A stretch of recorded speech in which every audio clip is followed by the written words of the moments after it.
अगर मैं कहूं कि आने वाले दिनों में चीन विदेशी ताकत बनकर उभरेगा, और अगर मैं ये भी कहूं कि चाइना पूरे विश्व में राज करने की तैयारी कर रहा है, और अगर मैं ये कहूं कि आने वाले समय में चीन का मुकाबला करना मुश्किल ही नहीं बल्कि नामुमकिन है, तो ये अतिशयोक्ति नहीं बल्कि सच्चाई है। लेकिन आज मैं आपको चीन की ऐसी 3 चालों के बारे में बताने वाली हूं जिन्हें जोड़कर देखेंगे तो एक बिल्कुल अलग तस्वीर सामने आएगी। एक चाल पैसों की, दूसरी सोने की और तीसरी भविष्य की ऊर्जा पर कब्जे की। और अगर ये तीनों दांव सफल हो गए तो आने वाले सालों में दुनिया का आर्थिक नक्शा पहले जैसा नहीं रहेगा। तो आखिर चीन क्या खेल कर रहा है और क्यों पूरी दुनिया उसकी हर आर्थिक चाल पर नजर बनाए हुए है? सोचिए, एक देश लगातार सोना खरीद रहा है, अपनी करेंसी को डॉलर के मुकाबले खड़ा करने की पूरी कोशिश कर रहा है और भविष्य की बिजली यानी सोलर पैनल, बैटरी और एआई की पूरी सप्लाई चेन पर कब्जा जमाने में लगा हुआ है। क्या ये सिर्फ संयोग है या फिर चीन चुपचाप दुनिया की आर्थिक ताकत अपने पक्ष में करने की तैयारी कर रहा है? क्योंकि युद्ध सिर्फ मिसाइलों से नहीं जीते जाते, कुछ जंगें पैसों से जीती जाती हैं और कुछ सोने से और कुछ ऊर्जा पर कब्जे से। ऐसा लगता है कि चीन इन तीनों मोर्चों पर एक साथ खेल कर रहा है।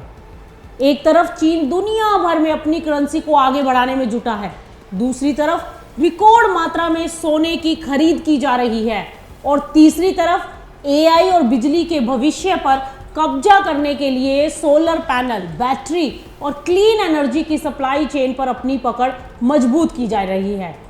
सवाल यह है कि क्या ये 3 अलग अलग खबरें हैं या फिर चीन किसी बहुत बड़े खेल की तैयारी कर रहा है?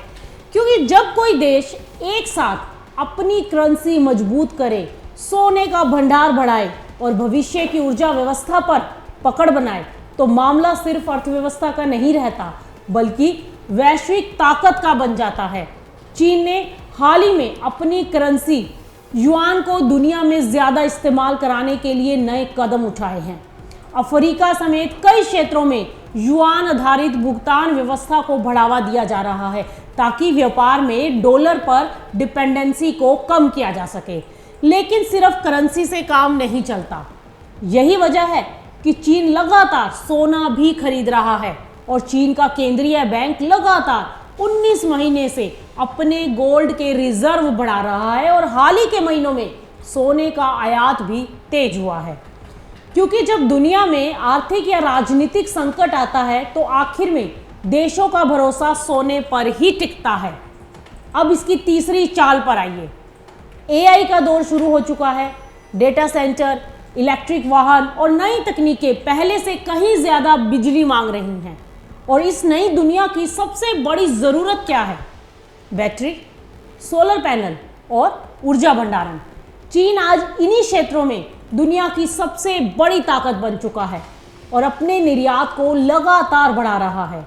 यानी कि चीन सिर्फ आज का व्यापार नहीं देख रहा, वो कल के पैसों, कल की ऊर्जा और कल की आर्थिक ताकत पर दांव लगा रहा है। अगर इन तीनों खबरों को जोड़कर देखें तो तस्वीर साफ दिखाई देती है। पहली चाल डॉलर का विकल्प तैयार करना और दूसरी चाल सोने से आर्थिक सुरक्षा को मजबूत करना और तीसरी चाल एआई युग की ऊर्जा सप्लाई पर अपनी पकड़ को मजबूत बनाना। यानी कि चीन सिर्फ दुनिया की फैक्ट्री नहीं बनना चाहता, वो आने वाले दशक में दुनिया की आर्थिक ताकत का एक बड़ा केंद्र बनना चाहता है। और यही वजह है कि आज चीन की हर आर्थिक चाल पर पूरी दुनिया की नजरें टिकी हुई हैं।